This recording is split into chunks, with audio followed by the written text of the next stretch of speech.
സമൂഹമാധ്യമങ്ങളിൽ പ്രചരിക്കുന്ന ഫോട്ടോയുമായി ബന്ധപ്പെട്ട വിശദീകരണവുമായി നടൻ ബാല രംഗത്തെത്തി.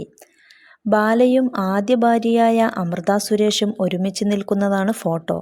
ഈ ഫോട്ടോയിൽ ഒരു കൊച്ചുകുട്ടിയെ കാണാം. കോകിലയാണ് ആ പെൺകുട്ടി എന്ന തരത്തിലായിരുന്നു സോഷ്യൽ മീഡിയയിൽ പോസ്റ്റുകൾ പ്രചരിച്ചത്. ഒരു യൂട്യൂബ് ചാനലിന് നൽകിയ അഭിമുഖത്തിലാണ് ഫോട്ടോയുമായി ബന്ധപ്പെട്ട് ബാല മറുപടി നൽകിയത്. ഈ വാർത്ത വന്നതിന് പിന്നാലെ ബാല ആശുപത്രിയിലായിരുന്നപ്പോൾ കൂടെ ഉണ്ടായിരുന്നത് എലിസബത്ത് ആണെന്നും തൻ്റെ എല്ലാ കാര്യങ്ങളും നോക്കിയിരുന്നതും തൻ്റെ ഫോണും എലിസബത്തിൻ്റെ കയ്യിലായിരുന്നു എന്നും ബാല പറയുന്നു. എലിസബത്താണ് ഈ ഫോട്ടോ ലീക്കാക്കിയത് എന്നുള്ള വാർത്തകളാണ് ഇപ്പോൾ പുറത്തു വരുന്നത്. എലിസബത്തിൻ്റെ പേര് പറയാതെ തന്നെ എലിസബത്തിനെ കുറ്റപ്പെടുത്തിയാണ് ഇൻ്റർവ്യൂവിൽ സംസാരിച്ചിരിക്കുന്നത് എന്നുള്ള കമൻറ്റുകളും വരുന്നുണ്ട്. ഞങ്ങളുടെ കുടുംബജീവിതം തകർക്കാൻ നോക്കുകയാണ് മറ്റുള്ളവർ എന്ന് ബാല പറയുന്നു.